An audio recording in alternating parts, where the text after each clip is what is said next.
Mumtaz TV bersama menegakkan sunnah.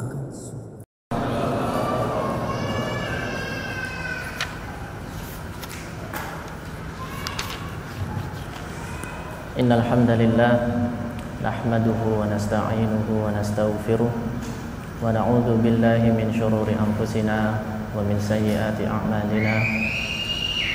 May yahdihillahu fala mudilla lahu wa may yudlilhu fala hadiya lahu. Asyhadu an la ilaha illallah wa asyhadu anna Muhammadan 'abduhu wa rasuluhu sallallahu alaihi wasallam wa ala alihi wa ashabihi amma ba'du. Qala Allah ta'ala fi kitabil karim, ya ayyuhalladzina amanu taqullaha haqqa tuqatih wa la tamutunna illa wa antum muslimun. Fa inna asdaqal hadithi kitabullah wa khairal hadi hadiyu Muhammadin sallallahu alaihi wasallam wa syarrul umuri muhdatsatuha wa kullu muhdatsatin bid'ah wa kullu bid'atin dhalalah wa kullu dhalalatin finnar. Bapak-bapak sekalian dan adik-adik, mas-mas yang dimuliakan oleh Allah, pada kesempatan hari ini saya diberikan dikodar untuk bisa duduk di sini dalam rangka kita sama-sama belajar. Kita sama-sama belajar dalam rangka kita memohon kepada Allah agar pada kesempatan pada maghrib ini Allah memberikan kepada kita keberkahan, Allah memberikan kita rahmat, Allah memberikan kita karunia-Nya, fadhailnya, sebagaimana sabda Rasulullah sallallahu alaihi wasallam, ma ijtama'a qaumun fi baitin min buyutillah yatluna kitaballah wa yatadarasunahu bainahum illa nazalat alaihimus sakinah wa ghasyiyatuhumur rahmah wa hafathumul malaikah wa dzakarahumullahu fi man 'indah. Di sini kita faham bahwa ketika kita berada di masjid, dan ini masjid, kita berkumpul, kita belajar, dan yang kita pelajari adalah Quran dan Sunnah, insyaallah. Karena materi yang akan kita sampaikan juga saya mengambil dari Quran dan Sunnah, dan insyaallah nanti akan saya diktikan rujukan-rujukan surat dan ayat-ayatnya pelan-pelan, dan semoga waktunya juga cukup. Dan itu semua kita mengharapnya hanya yang pertama pahala, yang kedua kita mengharap ridha Allah, yang ketiga ujungnya dari semua ini yang kita harapkan adalah masuk surga Allah dan selamat dari neraka Allah. Seperti itu kan. Karena kita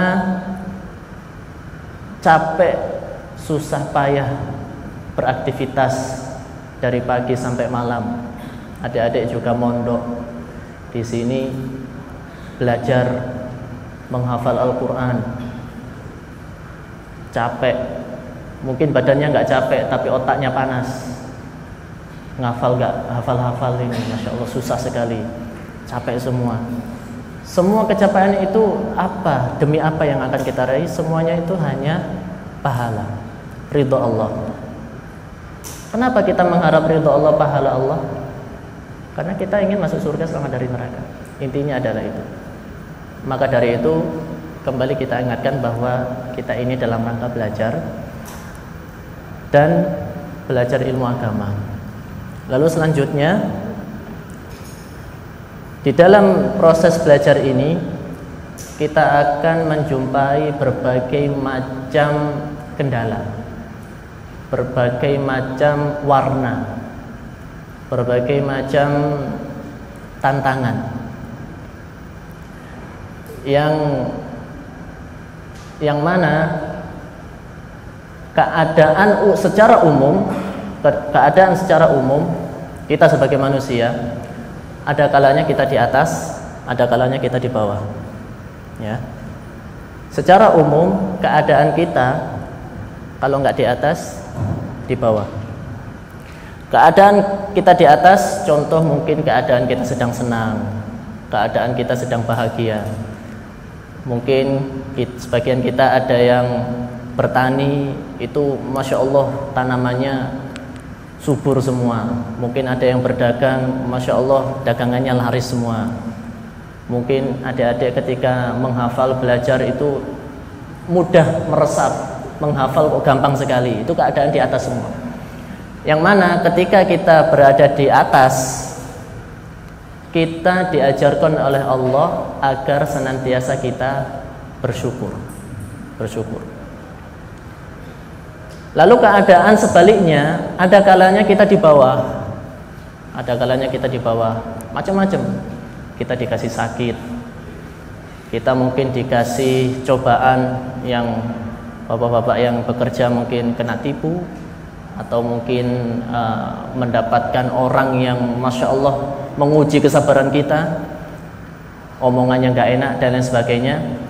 Nah, Allah mengajarkan agar kita itu bersabar. Innallaha ma'as-sabirin dan lain sebagainya. Secara umum keadaan manusia itu dua hal ini saja. Secara umum. Maka dari itu, kalau kita tidak belajar, kita tidak akan bisa tahu. Bahkan ketika kita sudah belajar pun masih harus terus belajar untuk bisa mengamalkannya. Karena sebuah kaidah. Orang itu mustahil bisa faham suatu ilmu kecuali taufik dari Allah. Selanjutnya, ketika dia sudah paham suatu ilmu, orang itu mustahil mampu menerima ilmu tersebut kecuali taufik dari Allah. Ketika dia sudah menerima, dia sudah paham, selanjutnya orang itu mustahil bisa mengamalkannya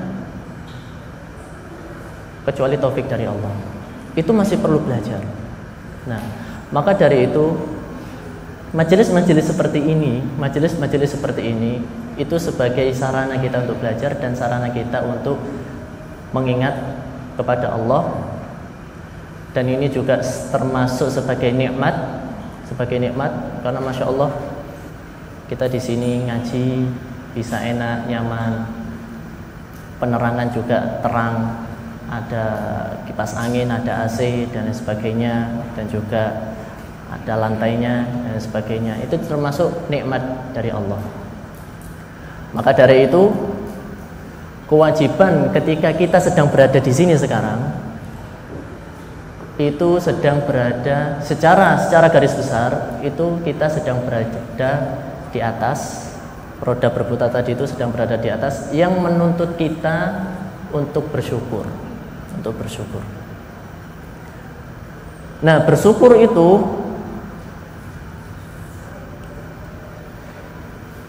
itu lisannya alhamdulillah, hatinya ridho, jasadnya beramal soleh.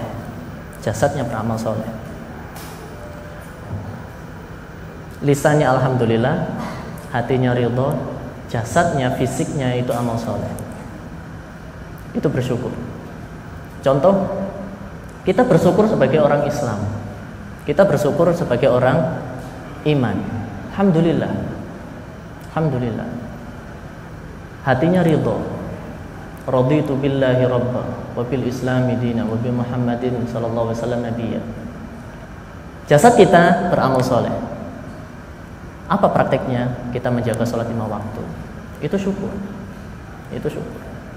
Maka dari itu, adik-adik dan bapak-bapak sekalian rahimani wa rahimakumullah, praktek syukur ini terkadang itu ketika kita sudah berada di level tertentu, itu mengharuskan kita untuk mencari jalannya syukur.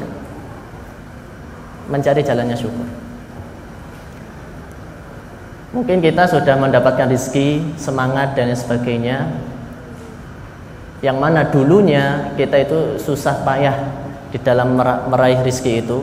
Contohlah dalam hal materi. Akhirnya kita memohon kepada Allah, menjaga sholat 5 waktu, sampai sholat tahajud dan lain sebagainya.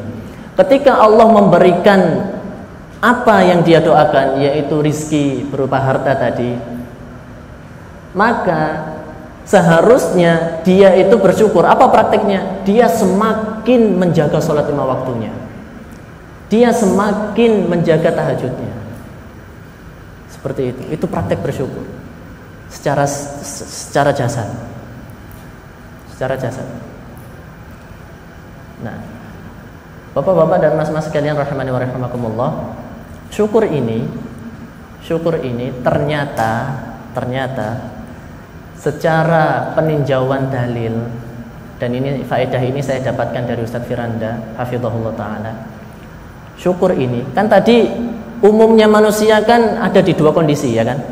Kalau nggak di atas, di bawah, ya kan? Baik bapak-bapak atau mas-mas, adik-adik, ternyata kondisi ini itu jauh lebih berat kondisi di atas. Lebih berat kita beramal soleh untuk bersyukur daripada sabar.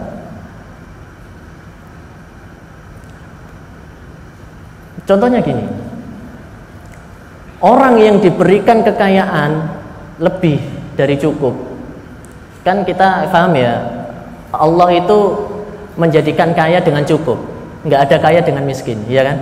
Di surat An-Najm itu, wa annahu huwa aghna wa aqna, dan Allah zat yang menjadikan kaya dan cukup, nggak ada aghna wal miskin, nggak ada. Nah, kita paham itu. Nah, orang yang oleh Allah diberikan rezeki harta itu banyak melimpah, yang mana ketika keadaan seperti ini mengharuskan orang itu harus bersyukur, ya kan? Prakteknya bersyukur apa ketika banyak harta? Sedekah, membantu orang-orang yang tidak mampu dan sebagainya. Itu ternyata jauh lebih berat dibanding orang yang Allah berikan kekayaan hartanya itu cukup, atau mungkin miskin, kekurangan, yang mana dituntut untuk bersabar. Yang saya bahas itu adalah umumnya manusia. Buktinya apa? Beliau Ustadz Firanda menjelaskan dalil tentang ketika Rasulullah SAW Isra Mi'raj itu ketika diperlihatkan surga dan neraka, beliau melihat bahwa mayoritas penghuni surga adalah kaum fuqara, kaum miskin, sedangkan mayoritas penghuni neraka adalah kaum orang-orang yang kaya. Nah, maka dari itu selanjutnya akhirnya muncul sebuah statement, mana yang lebih utama, kaya yang bersyukur atau miskin yang sabar? Pernah menjumpai hal seperti itu kan? Pernah kan ya? Nah, mana yang lebih utama, kaya yang bersyukur atau miskin yang bersabar? Maka jawabannya tergantung keikhlasan, tergantung hati, dan itu tidak ada yang tahu kecuali Allah dan diri perorangan masing-masing. Namun kalau ditinjau dari dalil ini tadi, umumnya orang yang diuji dengan kekayaan itu jauh lebih berat daripada orang yang diuji dengan kemiskinan. Contoh lain yang lebih mudah, kita analogikan yang lebih mudah. Seorang wanita, ini secara umum ya, seorang wanita yang cantik itu lebih berat di dalam mensyukuri kecantikannya daripada wanita yang tidak cantik. Bapak-bapak menjumpailah mungkin wanita yang cantik itu, apalagi di sosmed sekarang, masya Allah. Kadang zaman sekarang itu untuk menundukkan pandangan itu sangat sulit. Bahkan ketika kita berduaan dengan HP ini, itu sangat sulit di dalam. Kadang delok YouTube iklannya perempuan tidak pakai hijab dan sebagainya. Nah, hal seperti itu. Seorang perempuan yang cantik itu godaan dia, nafsu dia untuk upload atau untuk memamerkan kecantikannya itu lebih dahsyat. Yang mana seharusnya ketika dia itu paham ilmu, dia itu bersyukur, maka dia harus menjaga parasnya, kecuali kepada suaminya. Nah, berbeda dengan wanita yang tidak terlalu cantik, itu nggak akan mungkin diekspos. Ya buat apa, kan jelek gitu. Akhirnya apa? Mungkin dia mengeluh, sabar, kok hidungku nggak bangir yo, kok gigiku nggak apa, dan lain sebagainya. Atau analogi yang lain lagi, mungkin mas-mas atau adik-adik di sini ya, ketika siswa diberi keutamaan oleh Allah sebuah kecerdasan, menghafalnya mudah dan lain sebagainya, dibandingkan dengan yang sulit sekali menghafalnya, itu biasanya ujiannya itu jauh lebih berat yang mudah di dalam menghafal. Biasanya kalau yang mudah menghafal Quran, di sini kan ini pondok ada kurikulum tahfidz Qurannya kan ya? Iya, ada tahfidz Qurannya ya. Biasanya kalau menghafal Quran ya, kalau sudah hafal, apalagi kalau lagi gampang ngafalinnya ya, kalau sudah hafal masih di murojaah apa sudah ditutup Qurannya, terus ngobrol. Biasanya kalau pengalaman saya kadang ya, kalau sudah selesai ya sudah. Apalagi kalau pas lagi ayatnya itu mudah, itu kalau kita menghafal selesai ya sudah, loh masih 15 menit. Biasanya ngobrol sama teman. Tapi kalau menghafalnya susah, itu terus menghafal, gak hafal-hafal soalnya. Nah, orang yang sini biasanya umumnya peluang di dalam menghina atau merendahkan teman yang lain itu jauh lebih besar daripada dia yang tidak diberi kecerdasan mudah di dalam menghafal Al-Quran. Paham maksudnya ya? Paham ya?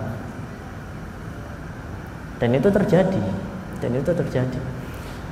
Kalau di dunia yang lebih tinggi lagi biasanya itu bahasanya yang lebih cerdas itu peluang untuk meremehkan orang lain itu jauh lebih besar daripada yang kecerdasannya standar atau di bawah. Maka dari itu hal seperti ini itu menjadi tanda bagi kita bahwa apapun kondisi kita, intinya kita itu belajar bahwa baik itu bersyukur atau itu bersabar, baik kita dikasih rezeki lebih atau rezeki sedikit, baik kita dikasih kecerdasan yang Masya Allah ataupun yang standar biasa-biasa saja, semua itu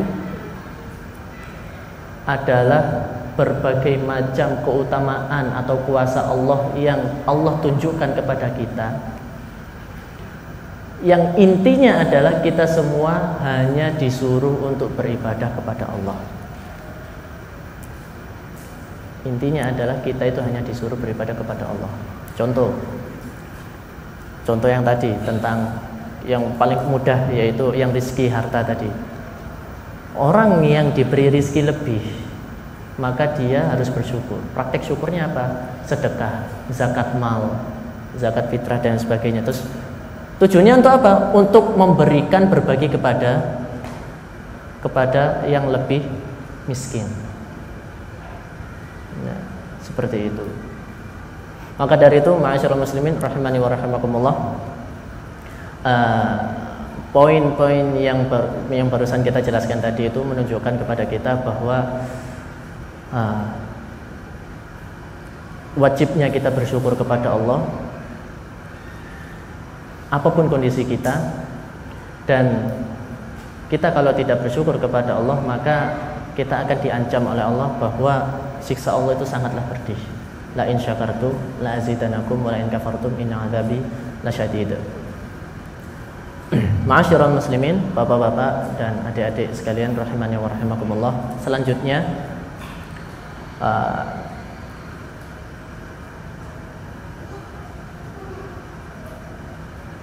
kita sebagai hamba Allah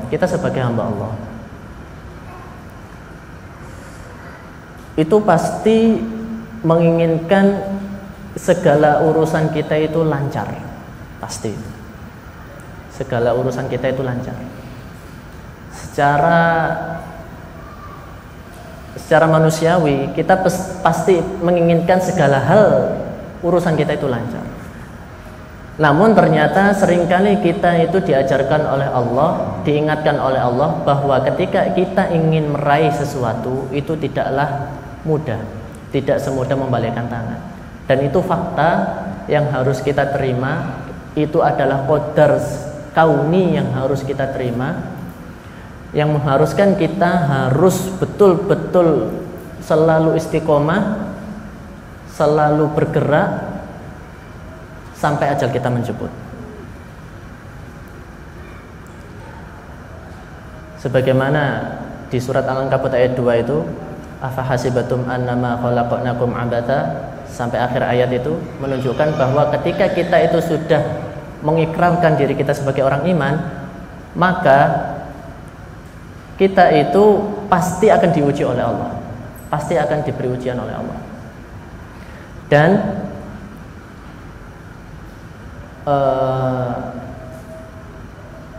ketika Allah itu mencintai hambanya, maka Allah akan menguji hamba tersebut.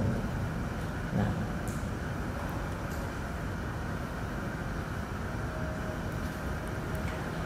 dari pemahaman ini bahwa ternyata kita sadar selama kita hidup di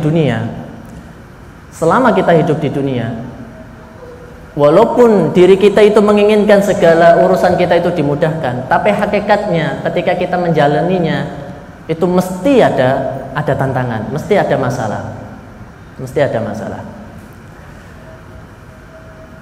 Dan ini sudah menjadi ketentuan atau sunatullah yang terus berlanjut sampai hari kiamat, dan sudah terjadi sejak bapak kita Nabi Adam diciptakan. Nabi Adam ketika diciptakan, bukankah beliau masuk surga? Ya, masuk surga.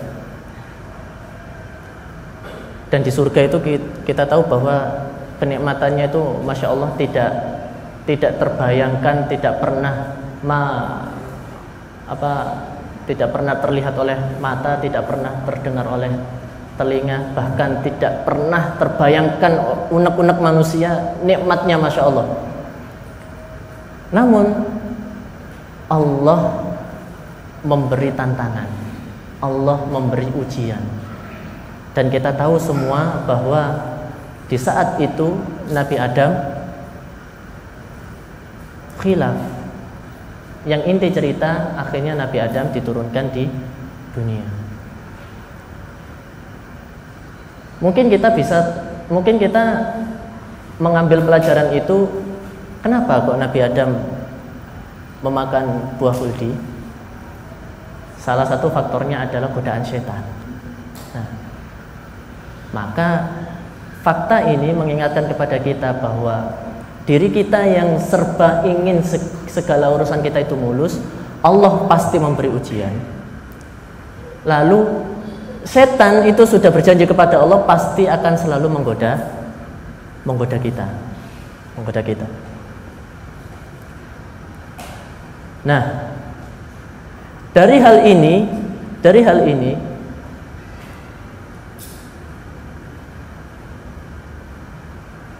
setan, iblis menggoda Nabi Adam itu kejadiannya kapan? Ada yang tahu?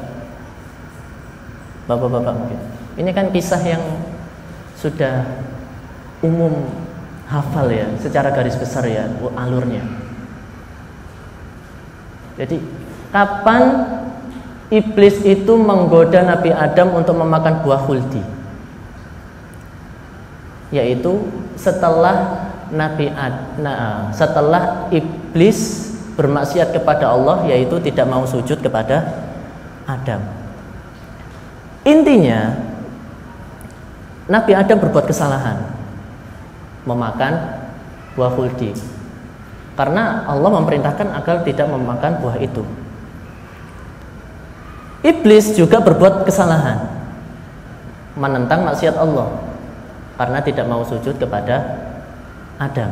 Sujud kepada Adam bukan maksudnya sujud ke Adam, tapi Allah yang perintah. Nah, kalau Allah Rasul kan mutlak. Kalau Allah Rasul kan mutlak ya, mutlak.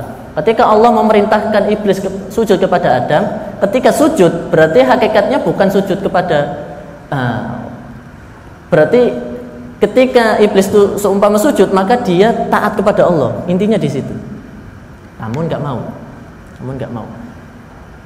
Dua hal ini itu sama-sama berbuat kesalahan. Sama-sama berbuat kesalahan. Namun ternyata setelah dua-duanya berbuat kesalahan, dua-duanya ini menyikapi kesalahan itu dengan berbeda. Ya kan? Kan berbeda. Makanya tema kita kan dua jalan yang berbeda. Nabi Adam ketika melakukan kesalahan, apa yang dilakukan? Bertaubat. Rabbana zalamna anfusana wa illam taghfir lana wa tarhamna lanakunanna minal khasirin. Iblis ketika berbuat kesalahan enggak bertobat, malah berjanji kepada Allah, saya berjanji kepadamu ya Allah, saya akan menggoda anak Adam baik dari depan maupun belakang, maupun dari kanan maupun dari kiri sampai hari kiamat. Enggak bertobat intinya. Enggak bertobat. Maka dari itu, dari hal seperti ini, kita selama hidup di dunia ini itu sejatinya kita itu berada di dua pilihan. Di dua pilihan. Yaitu jalan yang dicontohkan oleh Nabi Adam alaihissalam atau jalan yang dicontohkan oleh iblis. Atau dengan kata lain, jalan yang jika kita tempuh itu ujungnya ke surga, atau jalan yang seandainya ditempuh itu ujungnya ke neraka. Hakikatnya kita di dunia itu jalan itu cuma dua ini, jalan utama. Kita jalan antar provinsi itu ya mau loro gitu, atau antar negara. Ini kan jalan antar dunia akhirat istilahnya. Itu ujungnya kalau nggak surga, ke neraka. Nah, kembali ke pembahasan tadi. Kita itu kan pengennya itu serba mudah, ya kan? Tapi ternyata Allah senantiasa memberi ujian. Dari ujian ini ada dua model sikap atau ada dua jalan di dalam menyikapi. Nah, paham ya? Ada dua jalan di dalam menyikapi, yaitu jalannya Nabi Adam atau iblis. Maka dari itu, Bapak-bapak, adik-adik sekalian, dua jalan ini itu harus betul-betul kita perhatikan, harus betul-betul kita waspadai, harus betul-betul kita belajar. Apakah saya ini sudah benar jalannya? Apakah jangan-jangan saya ini berada di jalan yang keliru? Nah, untuk bisa mengetahui kita itu berada di jalan benar atau tidak, itu kuncinya cuma satu, yaitu ilmu. Dan dalilnya kita sudah paham semua. Man salaka thariqan yaltamisu fihi ilman sahalallahu lahu thariqan ilal jannah. Yang dimaksud ilmu adalah ilmu agama. Dua jalan utama ini itu nanti perkembangannya macam-macam. Dan ini kontradiksi. Karena nanti akan ada dua jalan ini ya. Itu nanti banyak jalan-jalan cabangnya itu banyak. Jalan lintas antar kabupaten, desa, lurah itu banyak. Tapi jalan utama ini itu nggak mungkin ketemu.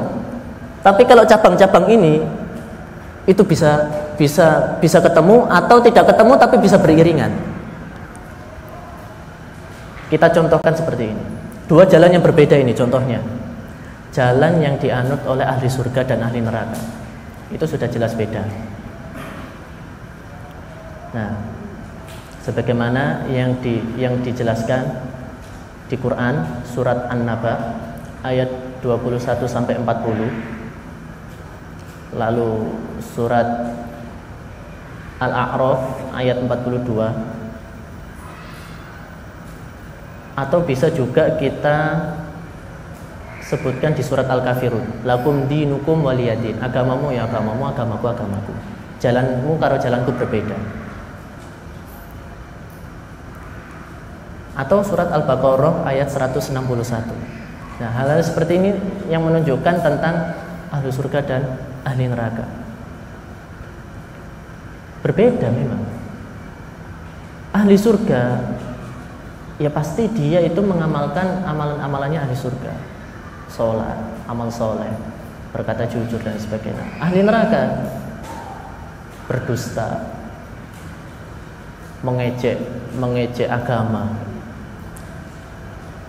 bercanda terhadap agama, ayat-ayat Al-Quran dibuat candaan dan sebagainya. Itu salah satu sifat-sifatnya ahli neraka. Salah satu contoh dua jalan yang tidak akan bertemu, yaitu jalannya orang-orang yang bertauhid dan jalannya orang-orang yang melakukan kesyirikan. Enggak mungkin ketemu. Enggak mungkin. Kita belajar. Ada kitab tauhid, kita belajar. Mana ini itu yang cara mentauhidkan Allah itu seperti apa? Itu kalau dibahas di kitab tauhid itu kan Masya Allah sangat mendetail sekali dan sangat terperinci. Dan itu ilmu doruri yang tidak boleh, tidak harus dipelajari oleh kita hamba Allah. Karena tauhid itu adalah perintah utama hamba kepada Allah. Wa ma khalaqatul jinna wal insa illa liya'budun. Itu di surat Adz-Dzariyat ayat 56. Sudah hafal semua ya. Atau mungkin di surat Al-Mu'minun ayat 115. Kita sebutkan surat sama ayatnya saja itu sebagai contoh, nanti antum bisa murojaah sendiri di rumah ya, dibaca artinya gitu saja. Atau An-Nahl ayat 36.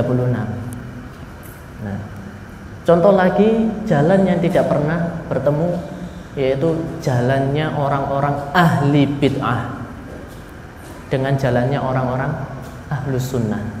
Nggak mungkin ketemu. Nggak mungkin ketemu.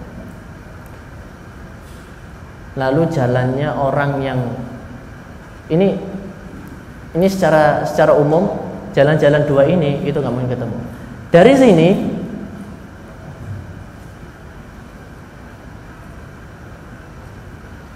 seperti yang saya bilang tadi, dua jalan ini itu memiliki berbagai macam dan berbagai cabang jalan-jalan yang lain yang berbeda. Dalam artian begini. Jalan ini, jalan yang ujungnya ke surga. Kita mentauhidkan Allah. Kita belajar membaca Al-Qur'an, beramal saleh dan sebagainya. Untuk bisa menuju surga, intinya itu. Lah, untuk bisa menuju surga itu jalannya banyak. Nah, maksudnya begitu. Untuk bisa masuk ke surga itu caranya banyak.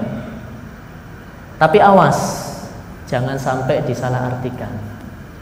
Karena ini bisa masuk ke ranah pluralisme. Dalam artian kamu ibadahnya kepada Allah, saya ibadahnya kepada Allah, podo-podo ibadahnya Gusti Allah ya wis lah ketemu sih. Padahal ternyata yang dimaksud adalah satu ini ahli sunnah, satunya ahli bid'ah. Nah, itu harus jelas. Atau tentang pemahaman yang sudah terjadi atau marak di negara kita, yaitu kita sama-sama beragama, menggunakan metode seperti ini. Kita kalau mau ke Surabaya lewat jalan Pantura bisa, lewat jalan yang lain bisa. Ujung-ujungnya kan di Surabaya. Sama. Kita ingin masuk surga. Kamu Islam, bisa. Saya Kristen, bisa. Saya Nasrani, bisa. Lah, hal seperti ini itu ternyata ahli tauhid, satunya ahli syirik. Maka harus hati-hati. Kalimat maksud untuk bisa masuk ke surga itu bisa melalui berbagai macam atau berbagai model jalan. Itu kita harus paham apa yang dimaksud jalan-jalan ini. Maka dari itu contoh untuk bisa masuk ke surga, apa aja jalannya? Banyak. Ada yang dia itu diberi keluasan rezeki, tapi ternyata tidak diberi keluasan ilmu. Berarti jalannya dia menuju surga, dia bersedekah. Dia sedekah kemana-mana, dia donasi kemana-mana. Dan itu juga terjadi di zaman sahabat kan. Orang-orang yang ketika sahabat-sahabat yang diberi kekayaan yang besar, itu orang-orang sahabat-sahabat yang miskin itu kan mengadu kepada Rasulullah, ya Rasulullah, orang-orang yang kaya itu pergi dengan membawa pahala yang banyak. Kami sholat, mereka sholat. Kami puasa, mereka puasa. Sedangkan mereka berinfak dengan keluasan harta mereka, sedangkan kami tidak. Nah, hal seperti ini contoh jalan, salah satu jalan untuk bisa ke surga. Ada yang dia itu mungkin tidak diberi kekayaan, ya cukup pas-pasan. Yang penting setiap makan tiap hari ada, alhamdulillah. Tapi ternyata dia diuji, istrinya itu masya Allah, anak-anaknya itu masya Allah, wangil kongkonan. Kalau anak masih mending, istri kan biasanya yang sudah menikah, saya juga alhamdulillah sudah menikah, sudah merasakan juga ya. Kalau istri sulit diatur itu kan cobaan tersendiri kan ya, cobaan tersendiri Pak. Ada yang diuji seperti itu, akhirnya apa? Dia dimudahkan jalan menuju surga melalui apa? Sabarnya. Dia betul-betul sabar gitu, sabar masya Allah, sabar masya Allah. Kan ada cerita zaman dulu itu kan, dia setiap pergi berburu itu setiap pulang itu senantiasa ditemani oleh harimau. Pernah dengar kisah ini ya? Ditemani harimau. Dalam arti ditemani harimau itu dia di dalam berburu itu dibantu oleh harimau. Singkat cerita, tahun depan ketika dia itu berburu tidak ditemani oleh harimau. Lantas temannya yang mengetahui hal itu bertanya, kok kamu tahun lalu setiap berburu ditemani harimau, sedangkan tahun sekarang kok nggak ditemani harimau? Kenapa? Oh, tahun lalu saya itu memiliki istri.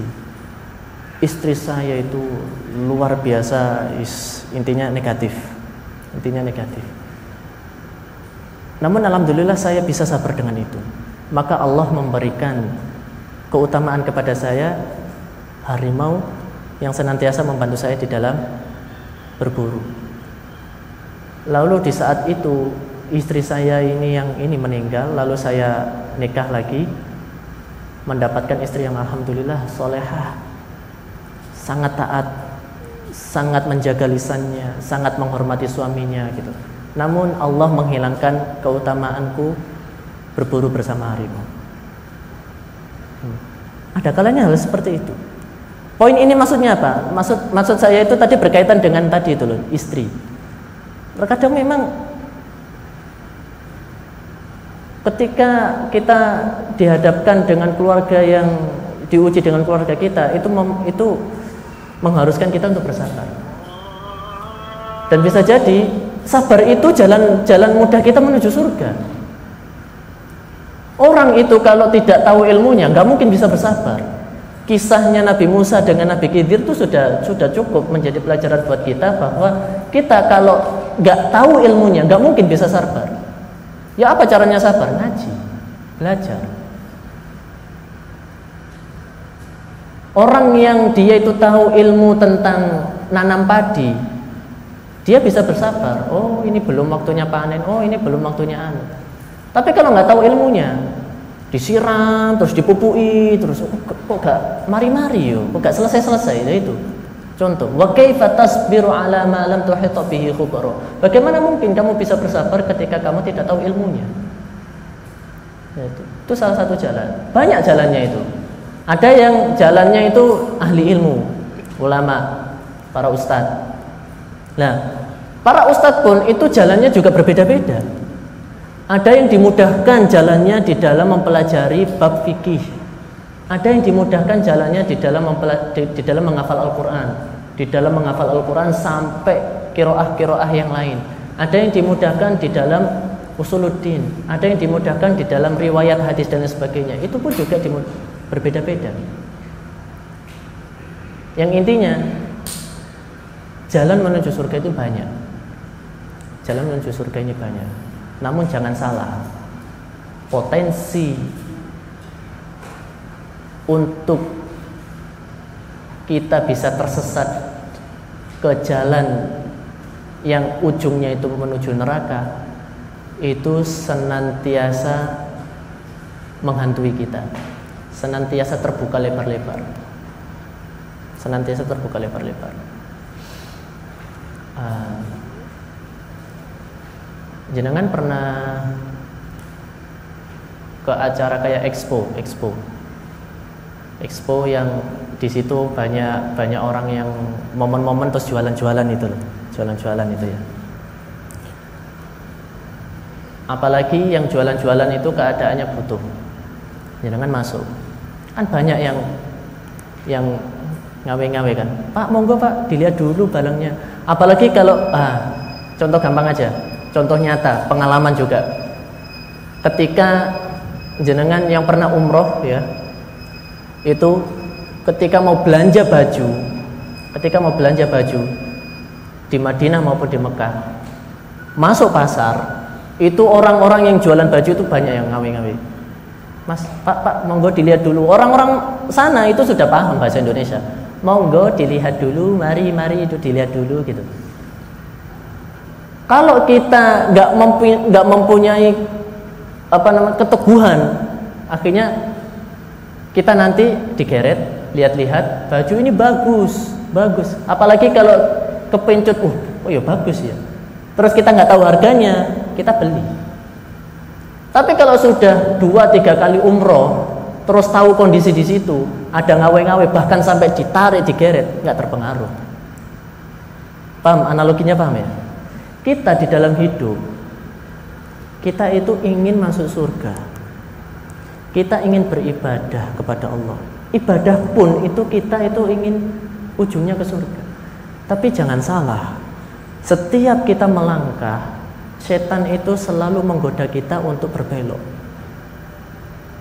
Gak cuma setan, hawa nafsu kita itu senantiasa ditarik ke neraka. Karena kenyataan pahit yang harus kita terima, surga itu diciptakan oleh Allah dikelilingi dengan hal-hal yang membencikan. Rufatil jannah bil makari. Dan neraka itu diciptakan itu dikelilingi dengan syahwat. Rufatin nar bis syahwat. Jadi kita menjalani hidup, kembali ke poin awal tadi kita runtutkan ya. Kita kan manusia itu ingin setiap urusan kita dimudahkan, ya kan? Ternyata Allah mengajarkan kepada kita untuk bisa meraih goal yang ingin kita capai itu tidaklah mudah, karena Allah pasti akan memberi tantangan ujian. Ujian itu terkadang kita kalau nggak siap, nggak lulus, remedi, ngulangi lagi. Lah nggak lulusnya itu contoh bisa jadi kita berbuat dosa. kita nggak sadar ngerasani ghibah, kita nggak sadar ternyata mengambil hak orang lain. Itu salah satu contoh-contoh yang ternyata kita itu gagal di dalam menghadapi ujian. Nah, kita sudah jelaskan bahwa sudah ada 2 contoh ketika kita dihadapkan tantangan lalu gagal,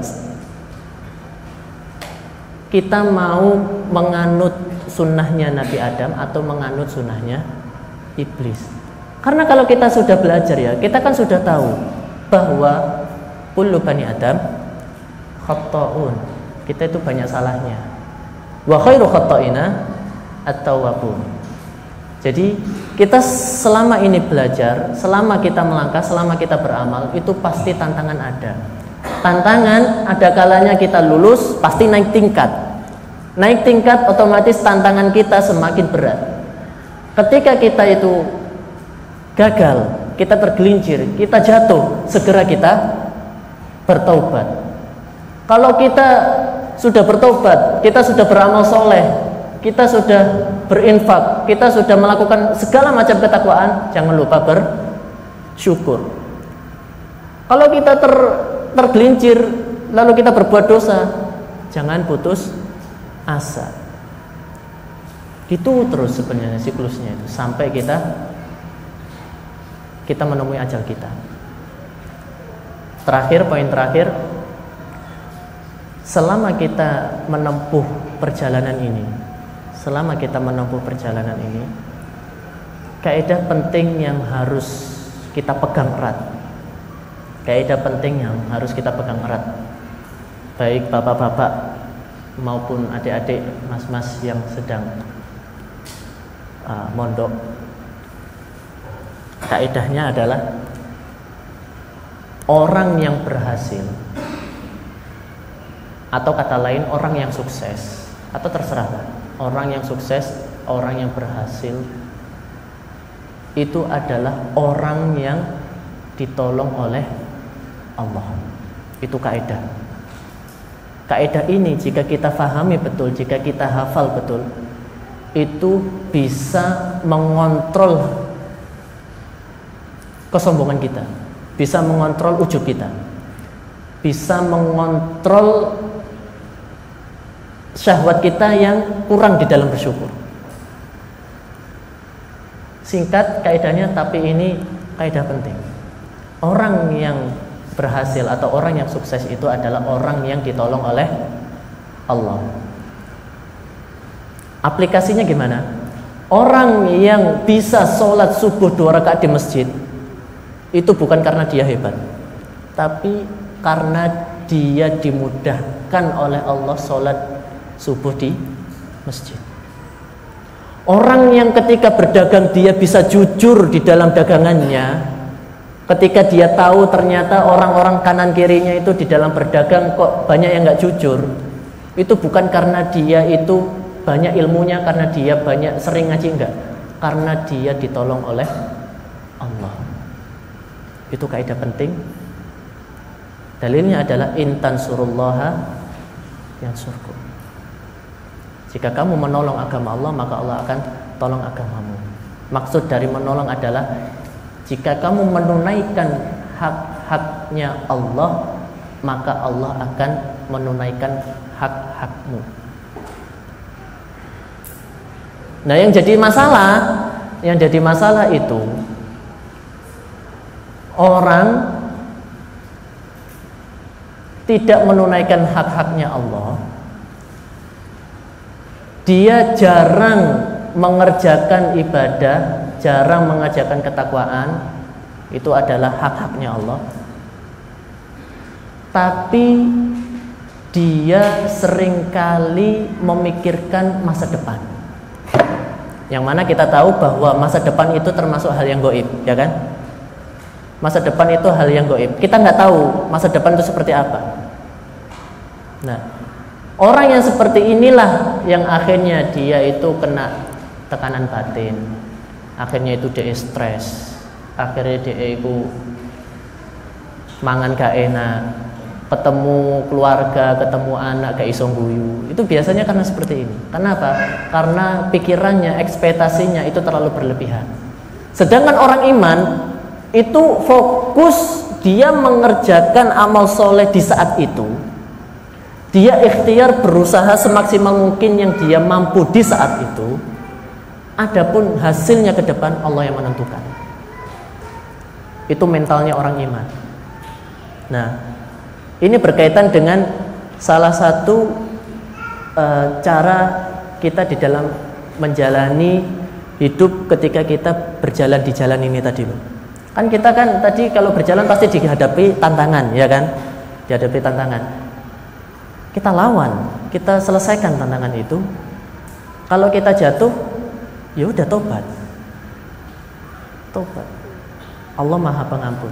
Tapi ketika kita tidak melakukan dosa, ketika kita sering melakukan amal soleh, maka jangan lupa bersyukur.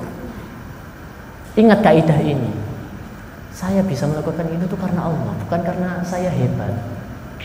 Karena betapa banyak orang yang mendapatkan peluang kesempatan yang sama dengan saya, tapi hasilnya tidak sama dengan saya. Maka itu akan bisa mengerem keujuban kita. Nah, seperti itu. Maka dari itu, ma'asyiral muslimin rahimani wa rahimakumullah, marilah kita terus semangat di dalam menuntut ilmu. Menuntut ilmu itu sampai kita meninggal. Jangan sampai kita itu berputus asa. Jangan sampai kita ini berlebihan di dalam apa namanya, di dalam kita berpikir atau berangan-angan. Karena kita manusia biasa, pasti kita pernah khilaf, pasti kita pernah berbuat salah. Maka hal-hal seperti itu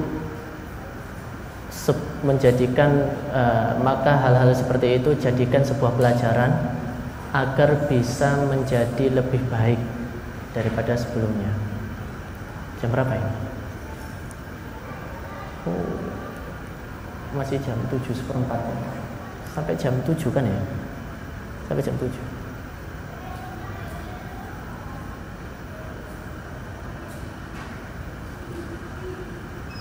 Oh iya.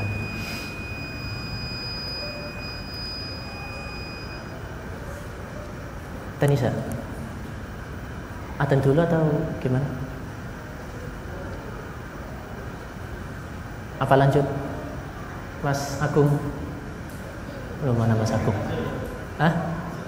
Selesaikan aja ya? Baik. Afwan ya. Tadi anak kan sempat bilang kalau poin terakhir ya. Ternyata masih ada poin yang belum saya sampaikan. Yaitu tentang kita adab di dalam menuntut ilmu. Kita sudah sampaikan bahwa di dalam kita belajar itu pasti kita akan menjumpai masalah. Pasti kita menjumpai tantangan. Pasti kita akan diuji, kita pasti akan dicoba. Apalagi ketika kita sudah beriman kepada Allah, kita pasti akan diuji. Maka kita sudah jelaskan bahwa untuk menghadapi itu semua tinggal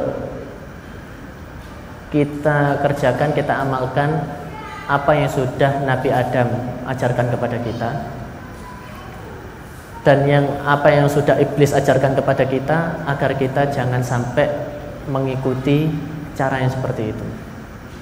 Maka selanjutnya di dalam kita belajar itu terdapat poin-poin penting yang harus kita perhatikan di dalam menuntut ilmu, terutama mas-mas ini, adik-adik yang mondok ya, di dalam menuntut ilmu.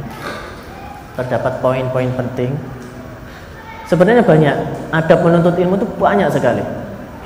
Namun insya Allah saya akan hanya menyebutkan 4 poin secara ringkas, secara cepat. Dan semoga ringkasnya ini Allah memberikan kemudahan, Allah memberikan taufik di dalamnya.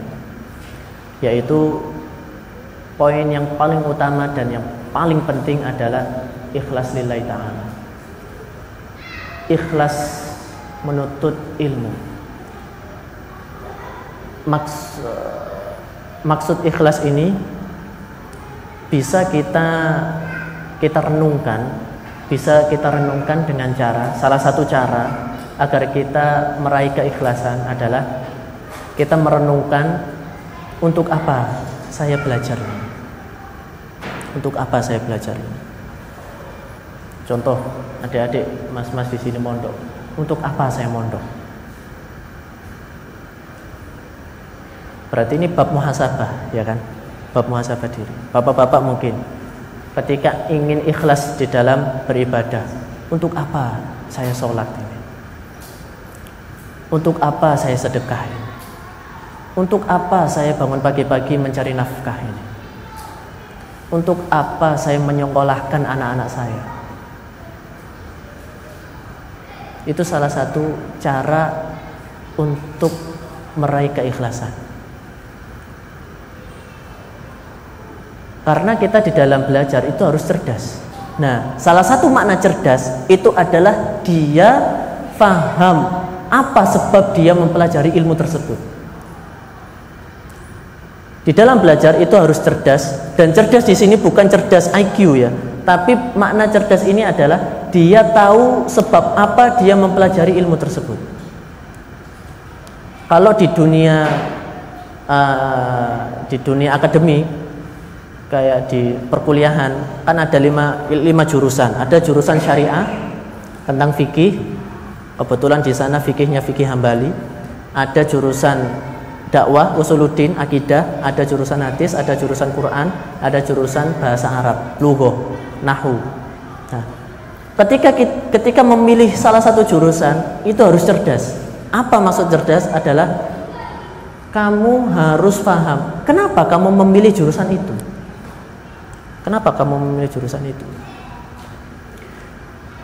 Biasanya ada dua model. Yang pertama, kalau dia paham, dia tahu sebabnya, atau yang kedua dia belum tahu loh ya, bukan tidak tahu, belum tahu sebabnya. Kalau sampai ketika kita muhasabah diri, aku sholat subuh ini lapo yo. Kalau sampai nggak tahu, berarti dia harus belajar, cari tahu. Oh iya, aku ini orang iman, aku ini orang Islam. Sholat subuh itu kewajiban saya. Itu yang paling urgent, paling dasar. Atau mungkin dalam hal mas-masnya mondok. Saya mondok apa ya tujuannya? Nah seperti itu. Saya bangun pagi-pagi mencari ma'isyah, apa tujuan saya? Nah itu untuk melatih keikhlasan. Nah, menuntut ilmu itu harus ikhlas. Dan salah satu cara untuk meraih keikhlasan itu adalah dengan mengetahui sebab apa kita mempelajari ilmu tersebut. Dagang nih, gak ngerti ilmunya lagi iso dagang sih Pak, ya tak? Nah itu juga ilmu, belajar juga. Apalagi diniatkan untuk menafkahi keluarga, itu ibadah. Lalu yang kedua, adab yang paling penting adalah semangat di dalam menuntut ilmu. Semangat. Nah, semangat ini itu juga taufik dari Allah. Taufik dari Allah. Ada kalanya dia itu semangat getu. Ada kalanya dia itu sudah ikhlas tapi kurang semangat. Muncul pertanyaan, bagaimana cara kita agar semangat gitu? Cara kita agar semangat. Bagaimana cara kita agar semangat? Cara agar kita semangat di dalam menuntut ilmu, poin utama adalah minta kepada Allah. Minta taufik kepada ya Allah, berikanlah saya kesemangatan terhadap hal-hal yang bermanfaat. Karena apa? Karena semangat terhadap menuntut ilmu itu perintah Rasulullah sallallahu alaihi wasallam, anjuran Rasulullah sallallahu alaihi wasallam. Ihris ala ma yanfa'uk wasta'in billah wala ta'jiz. semangatlah terhadap sesuatu yang bermanfaat. Poinnya selanjutnya apa? Wasta'in billah. Mintalah pertolongan kepada Allah. Mintalah semangat itu kepada Allah. Minta kepada Allah. Terus cara untuk mendapatkan semangat, ya, itu adalah kita mengetahui hakikat yang kita pelajari. Yaitu tadi, kita mengetahui hakikat yang kita pelajari. Contoh sholat subuh berjamaah di masjid.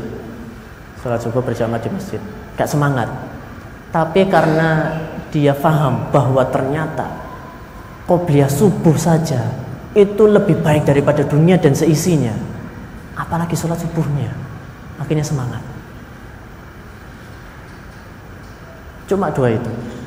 Ya enggak cuma dua, tapi dua poin di dalam meraih semangat. Poin pentingnya dua ini. Minta kepada Allah, lalu cari tahu hakikat yang akan kita pelajari itu tadi. Nah, muncul persoalan lain, apa penyebab orang itu tidak semangat di dalam belajar? Penyebabnya itu ada dua.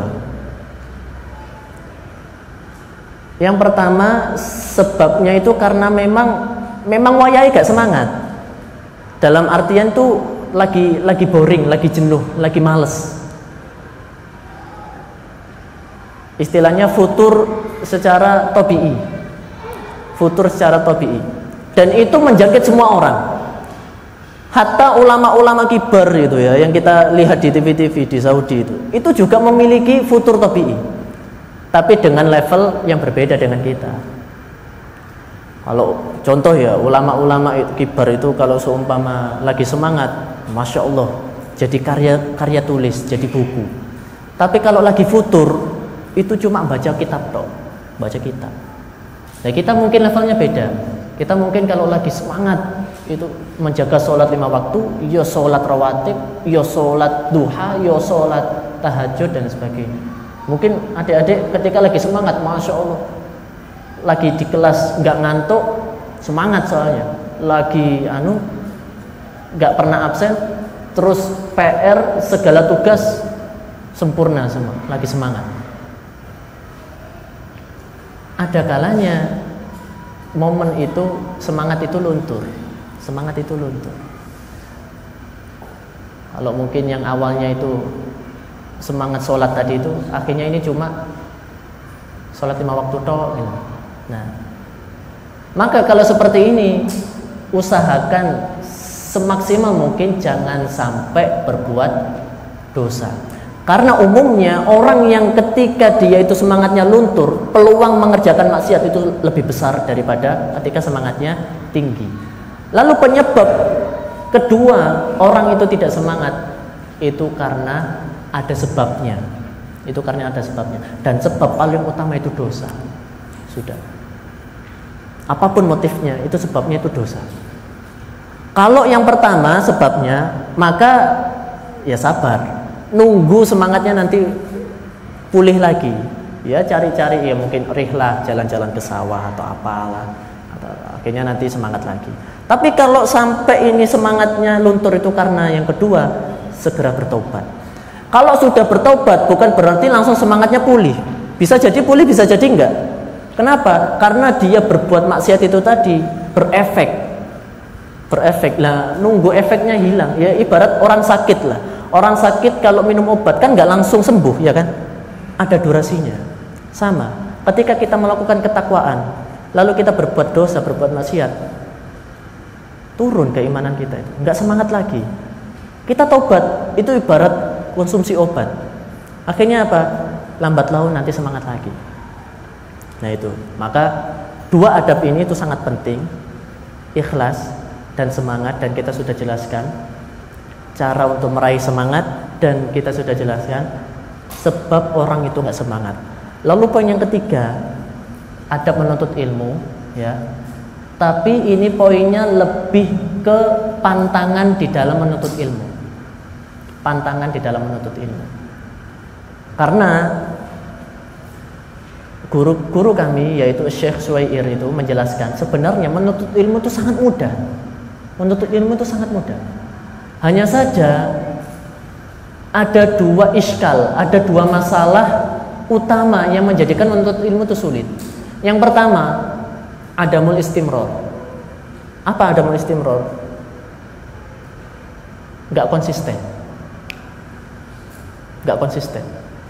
Menuntut ilmu itu yang penting itu konsisten. Dan kita sudah belajar bahwa sesuatu yang konsisten itu walaupun jumlahnya sedikit itu jauh lebih Allah cintai daripada yang banyak tapi nggak konsisten. Nah, konsisten inilah penyebab utama kenapa kita gagal di dalam menuntut ilmu. Karena nggak konsisten. Nah, cara agar kita bisa konsisten itu adalah salah satu cara agar kita bisa konsisten itu dengan cara membuat program atau di sistem. Tentunya dengan mengharap kepada Allah agar kita dikuatkan ya, agar kita istiqomah. Konsisten itu istiqomah. Ya muqallibal qulub, tsabbit qalbi ya Allah, sabbit, teguhkanlah hati saya ala dinik gitu. Agar di atas agamamu. Itu doa agar kita itu selalu istiqomah. Lalu yang kedua, ikhtiar kita membuat program. Anak-anak di pondok ini fenomena yang sudah terjadi dan sudah marak dan memang wajar. Bapak-bapak yang mungkin anaknya mondok ya, ketika di pondok itu masya Allah rajin, tertib dan sebagainya. Tapi ketika pulang bules, males. Itu kenapa? Karena di rumah nggak ada aturan, karena di rumah nggak ada program. Sedangkan kalau di pondok ada program. Setiap habis subuh ngaji, mau dia ngantuk, mau dia malas, mau dia nggak semangat ngaji. Aturan, program. Nanti istirahat makan, terus jam 8 mulai lagi. Mau nggak mau, sebelum jam 8 sudah mandi. Aturan. Akhirnya apa? Banyak sekali cerita, mandi sing ini, yang antri, yang macam-macam, yang keramasnya di keran, yang sikat giginya di macam-macam kan? Karena ada aturan. Kalau di rumah nggak ada. Maka dari itu, bapak-bapak, khususnya bapak-bapak ya, kalau ingin anaknya itu tetap semangat, dia harus tegas dengan program. Maka dengan itulah bisa konsisten. Kumpul dengan keluarga, rapat, ayo bagaimana cara kita ini agar bisa lebih bertakwa lagi, bagaimana kita itu bisa rutin baca Quran bersama, atau ada target ingin menjadikan keluarga hafal Quran semua, bikin program. Setiap pagi murojaah setelah subuh, ayah, bapak, sama ibu, semak-semakan sama adik-adik ya, setengah jam. Nanti habis itu makan jam sekian, terus nanti bapak dari jam 7, dari jam 8 sampai duhur kerja, ibu juga kerja mungkin. Nanti sore kumpul lagi, ada acara nasihat, nanti bapak yang nasihat. Nah, nanti ada acara lagi, dibikin program. Itu salah satu ikhtiar agar bisa konsisten. Lalu poin terakhir, pantangan di dalam menuntut ilmu itu adalah ketidaktahuan dalam metode belajar yang benar. Ketidaktahuan di dalam metode belajar yang benar.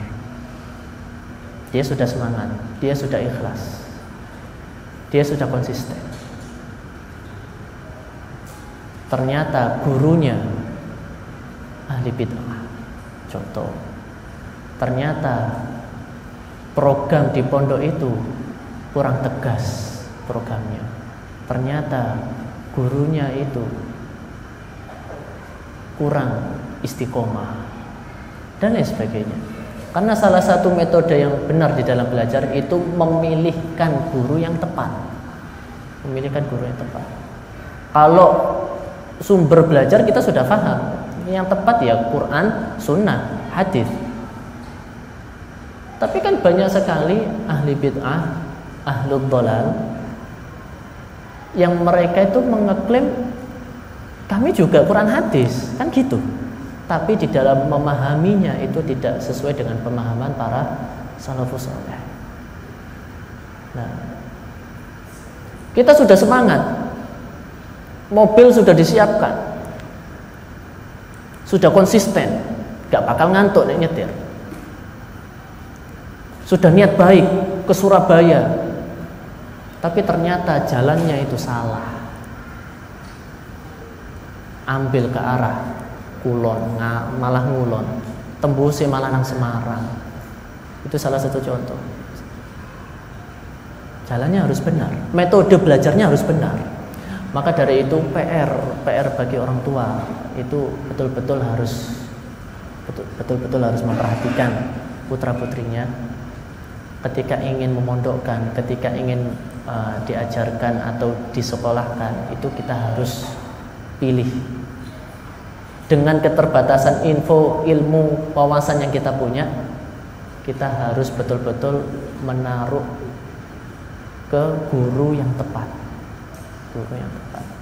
Ya di sini kan sudah istilahnya rujukannya kan sudah sama Pondok Al-Furqon kan, dan itu sudah insya Allah sudah baik dan sudah terarah dan sudah bagus. Tinggal konsistennya saja. Maka dari itu, Bapak-bapak sekalian, rahimani wa rahimakumullah, itu adalah adab di dalam menuntut ilmu, ikhlas, semangat. Lalu pantangan di dalam menuntut ilmu tidak konsisten. Lalu yang terakhir adalah tidak tahu di dalam metode belajar yang benar. Itu adab menuntut ilmu. Dan poin yang sudah kita jelaskan tentang dua jalan yang berbeda ini, maka kita harus mempelajari dua-duanya. Kita harus mempelajari dua jalan tersebut. Yang satu, kita mempelajari jalan ini untuk kita amalkan, untuk kita kerjakan. Yang satunya, kita mempelajari jalan ini agar kita tidak terjerumus di jalan ini. Dan banyak itu. Dan kitab-kitabnya sudah ada. Contoh kayak kitab Masail Jahiliyah, persoalan-persoalan jahiliyah, persoalan-persoalan yang bodoh. Kita mempelajari itu. Tujuannya apa? Agar kita tidak terjerumus di situ. Karena sudah menjadi kaidah di dalam belajar. Kalau kita tidak mempelajari sesuatu yang sesat, maka kemungkinan besar kita nyemplung di kesesatan itu. Nah, ta'allamu syarr lisyarr walakin litawaqqihi. Saya belajar kejelekan bukan agar mengerjakan kejelekan itu, tapi untuk berlindung dari kejelekan itu. Dan ulama sudah menjelaskan, barang siapa yang dia tidak mempelajari kesesatan, maka dia sejatinya berada di kesesatan tersebut. Berarti apa? Kalau kita tidak mempelajari apa aja itu kebatilan, itu adalah sebuah kesalahan. Itu adalah sebuah kesalahan. Maka dari itu dua jalan ini harus kita pelajari dua-duanya. Untuk agar kita lebih mantap, lebih yakin di dalam menetapi jalan menuju surga dan selamat dari neraka. Mungkin seperti itu yang bisa disampaikan. Adapun kurang lebihnya saya memohon maaf yang sebesar-besarnya. Sudah insya Allah ya. Kita akan tutup dengan kafaratul majlis. Subhanakallahumma wa bihamdik, asyhadu an la ilaha illa anta, astaghfiruka wa atubu ilaik. Assalamualaikum warahmatullahi wabarakatuh.